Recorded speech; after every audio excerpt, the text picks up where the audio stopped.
I can't wait to leave. How many remember when you were kids and you were going to get your driver's license and you were so excited? I remember that. I have my 14-year-old daughter right there. She's going to get her driver's license in a year or so. It's freaking me out, by the way. But I remember when I was her age, it's amazing I have a 14-year-old daughter today. She is the pride of my entire life. It's that girl sitting over there. Okay? My entire life is sitting over there. Okay? But I want to say something. When you were a kid, did you get excited about having a driver's license? Did you also get excited that you're going to get older and say, I can't wait to grow up and I'm going to get that career. I'm going to be that person. I'm going to be one day. I'm going to be that guy that everyone looks at and says, wow, look how cool he is. Or look at the job he has. Or you're going to be the envy of all your friends you hung around in high school or college. You're going to be that one special. Everybody ever feel that way? They couldn't wait to get older? Well, you're older now. How you looking? How you feeling? You're there today. This is where you are right now. Whatever you've done in your life brought you right here tonight. Would you guys at least agree with that? So I believe that God always has a plan. So I believe God put you here for a reason. Now you could say, this is going to be a stepping stone. This isn't a stepping stone. This is it for me. How many want to join that boat? Yeah. This is it. This is it boat. You like that boat? Yeah. Leadership commitment. Commit to be the leader. Accelerate leadership. Spend time with your committed people. BOPs, training, teach them how to do things. You got to invest in your leaders. Invest time. Time is critical, but you can't waste their time. If you let them go too long, they disappear because no one's leading them. You got to lead them. You guys with me on that? Yeah. You're everything to them. That's number 3. Number 4, you got to believe in a system. Commit to a system. Commit to that you're going to have rapid duplication of your efforts. Run a machine of leaders. Run a machine of building out leaders. Run a machine that moves leaders and products at the same time. So products are being moved and leaders are being developed. Products are being moved and leaders are being developed. Say that with me.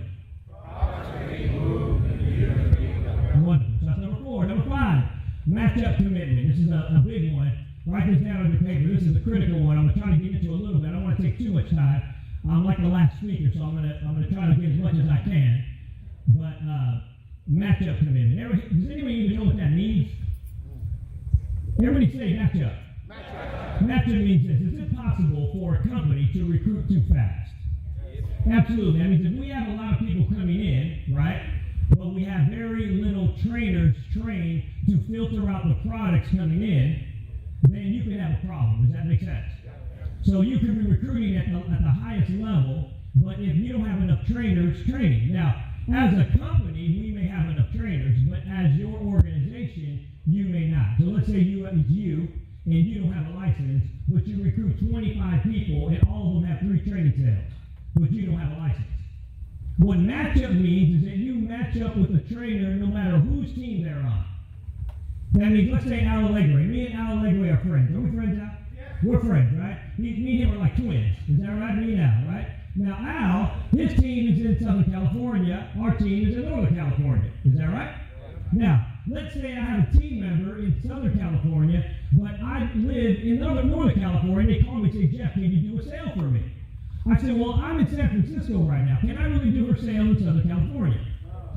Hello, is everybody with me here? I want to make sure I'm singing this song and you guys are with me on the lyrics, okay? So I call Al and I say, Al, do you have a trainer that can train my new person in Southern California? Let's say it's $1 million rollover. Would that be exciting? Now, I can go and drive out all the way to Southern California, but wouldn't it make sense to call Al, who's right next door to this person, closes the deal, he splits the sale with me 50-50. Would that be fair? So I gave him a sale, stay with me, right? I gave him a sale in my organization, but because he did the sale, he's supposed to sale with me. That's called match-up. Some of you say, no. All my sales go to me. And then you don't look at the big picture. Products have to be moved, but also you've got to make sure that you're moving it all the time. What if you have 100 recruits and they're all asking you to do an appointment on Monday? What are you going to do then? Monday night, you have 17 appointments. What are you going to do? How many places can you be? I can take the 6 o'clock, the 8 o'clock, and the 2 in the morning, and the 3 o'clock. Is that right? It's impossible. Would you guys agree? But if you had 7 trainers in the area and you match them up with somebody else, and they split the sale with you 50-50, you could be in 7 places at once until you get 50%. Now you guys follow me, right? So many don't understand matchup because we'll go and say, let me help you, let me train you,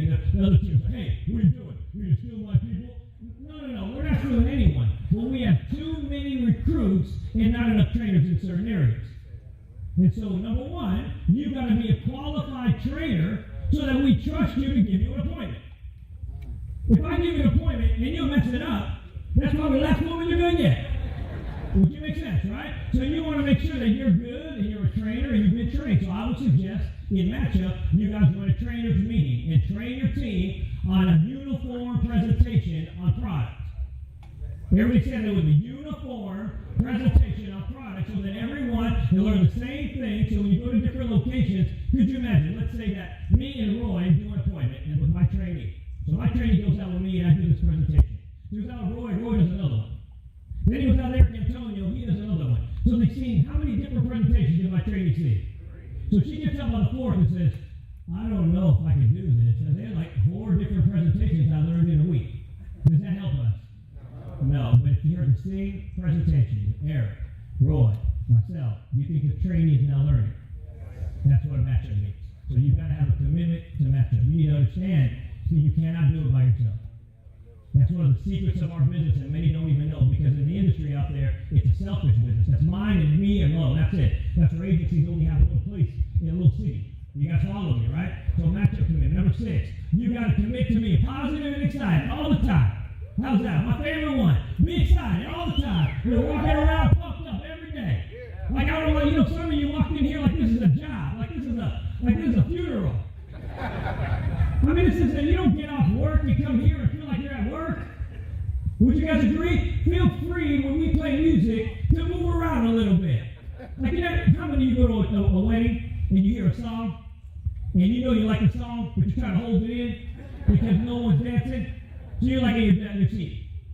Am I right or wrong? Right? All of a sudden, 5 people go on the dance floor. Let's go! And you're all pumped up. Yes or no? We're doing great? Okay. That's what happens when we play music in here. Some of you are like, this is cool. I like MC Hammer. But you know what? Just enjoy yourself. Hey, you have no problem going crazy at a 49er game. 49ers are playing, yeah, 49er. What are your business? Oh, no, be professional. Look, you better learn to love what you do, or no, you're not going to want to keep on doing it. Okay, so you got to feel good. We play music tomorrow, okay? When Jim plays music tomorrow, can you guys be excited? You know, you guys will be dancing around on stage, you know? Get excited, jeez, okay? A magnet attracts, is that right? That's what positivity does, it attracts. And if you change the polarity of it, or polarity, whatever the word is, I didn't graduate from college, okay? Then it repels. And negative repels. That people won't want to be around you. People won't want to see you. And if you say, well, Jeff, how do I know if I'm building a positive environment? Are you smiling a lot? Are you happy all the time? But commit to be positive and excited. The last one, number 7, commit to endure. Now, endure is the hardest of the 7. When I say this, I want to say this real quick. I got a couple of slides and I'm going to be done, but I want you guys to stay with me on this. This business is simple, but it's not easy. Okay? And you got to get out of your mind of any get-rich-quick business. Let me give you an example, okay? I believe that the leaders of our team will be working together for a long time. Like I believe I'm going to know Tony probably until I die, and I'm going to know Kelly probably until I die, and I'm going to probably know Jim until I die, and I've known him long enough already. That make sense? You know what I mean? If you guys don't, some of you don't think of it that way because you're so used to quitting other things and bouncing around. You're not used to that we may all be here for a while. This may be your family. Does that make sense? I mean, you may not like that, you know, but maybe you don't want a guy like me around or some of our leadership. But I want you to understand that I look at it as I may know you for a long time. You guys may be part of my life for years. Does that make sense? I mean, it means something to me. And because I want to build a business that I'm excited that it grows into something that's a living organism over time. And if you don't believe me, ask the guys in A.O. Williams. They've been around for 20, 30 years now. Ask the leaders in WFG. They've been around 20 years all together still. You understand what I'm saying? The leaders that started those 2 companies are still running around together today. They built their own little family there. They have also their own rivalries, but they have their own family somewhere. We have the same thing here. Isn't that great? Well, you're now running the thing. You're now running this company. You have a chance to own this company. So that's why you got to get excited. You guys with me so far? Now, the last couple of things. I want you guys to learn a couple of these exchanges. Write this down. It's called exchanges. And how many of you ever get the question, Jim, I only got a couple minutes, okay? How many ever heard the question, Jeff, can I do my own sale? You ever heard that before? Isn't it a logical question? Why do you think someone wants to do their own sale? They make their own money, is that right? Am I alone? Does that make sense, right? If I do my own sale, I make money. Hello? Okay. Another reason they like that is because they know they won't get rejected. Because if you can't close you're not supposed to be here. Does that make sense, right? I mean, if you can't even convince yourself, then it's a waste of your time, right? So here's the situation. You buy from your upline licensed person, and all of your personal people will buy from you. Now you say, well, Jeff, no, I want to do my own. So let's do an example. I buy my own sale. Let's say it's worth $3,000. How much?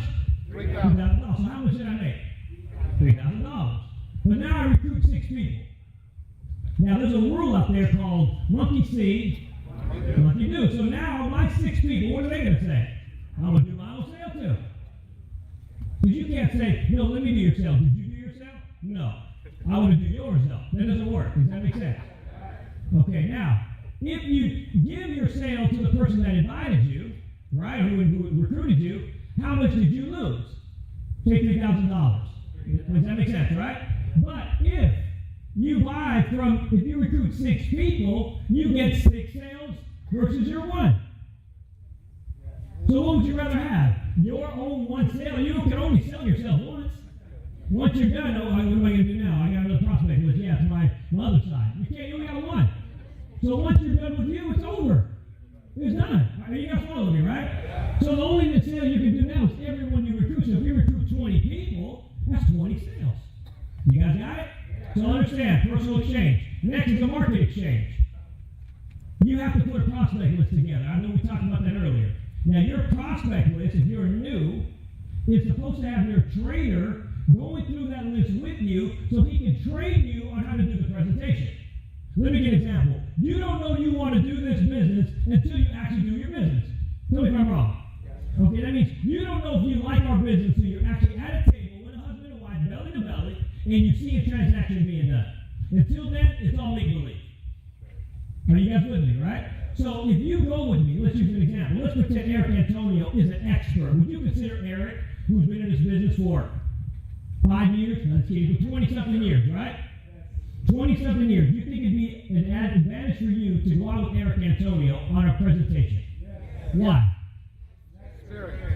So you would learn the skills, strategies of what an expert does in the field when he sits with a client. Is that right?